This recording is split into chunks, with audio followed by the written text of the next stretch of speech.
In this video, I'm going to teach you how to work the backwards loop cast-on method. This is the cast-on method right here. You can see it's super stretchy. I like this cast-on method for socks, for the bottom of sweaters, sleeves, anything that really I want to have stretch to.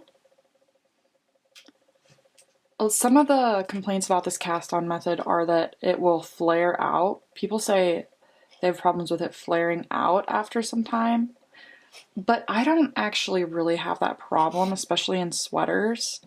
So as you can see here, this is an old pair of socks. It's so beat up. These have been in the wash hundreds of times, but you can see the backwards loop cast on there. And I would say that it's stayed pretty flat for me. The thing I really like about it is that it's super stretchy. This is also the reason I like my socks cuffed down instead of toe up, because I just don't think you can get a cast-on method stretchier than this. It's just beautifully stretchy. So it's very easy to do. As with a lot of cast-on methods, you can begin with a slip knot, but I actually wouldn't recommend beginning with a slip knot. I think that it will just cause a little bit of a bulge right there, and if you can avoid that, why not? So to begin, I just hold, in my left hand I hold my needle, and in my right hand and my thread, just like that, my yarn. And in my right hand I hold the yarn that's connected to the ball. Then with your thumb, point your thumb up, and you're going to loop over, under, and around, and then you're going to have a little loop right there. And then you're going to insert your needle tip in through right there and pull it tight. The first couple you're going to want to keep more tight just because you have the tail. So you're going to again go around and then through that loop. So around, through the loop, around, through the loop, around, through the loop. So I'll do a few more. You can go pretty fast with this cast-on method when you get going, and I think you'll really like it.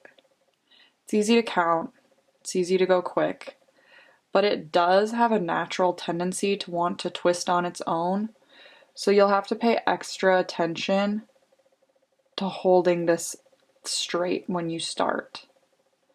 So I know a lot of knitters like a little bit more substantial cast on, but I'd rather have have the first row be a little bit tougher than all the other rows.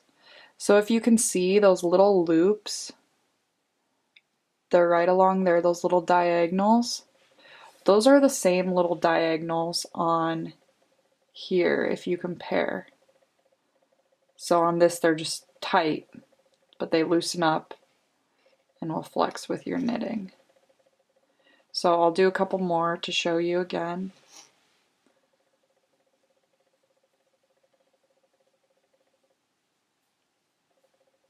See, pretty quick. All right. Another thing I want to point out is that when you're working this cast on in the round, I don't do anything to join. I just simply take my needle, turn it, and start knitting and make sure that I don't have any twists. I think that this just keeps it nice and smooth, and again, from having any sort of bulge in with your work. So if you look here, you can see the point where I joined. And you can see that from one piece to the next, there's those little angled pieces of yarn again. But this one doesn't have one because it's where we started. This was the first stitch. So when you're weaving in your ends, it's really easy to match it up and make it look just flawless. So I'm going to show you just quickly how to do that. I'm not going to fully weave in this end, but I'm going to show you how to make it blend in. So again, this is the piece. We're just going to angle it over.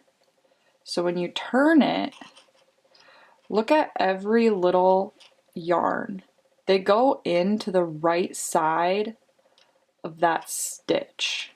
And then this column right here doesn't have one. So we're going to go into just right there, see, into this stitch. And I'm going to go all the way through, right like that.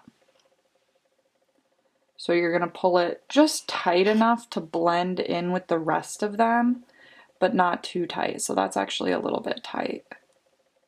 Just like that. And then you'll continue weaving in your end on this back side, how you would. And I think you have a near invisible join. It's hard to really tell where it happened, and a very stretchy cast on edge. This cast on edge isn't perfect for everything, but I really do like it for certain things, and it's very easy. So I hope you enjoy.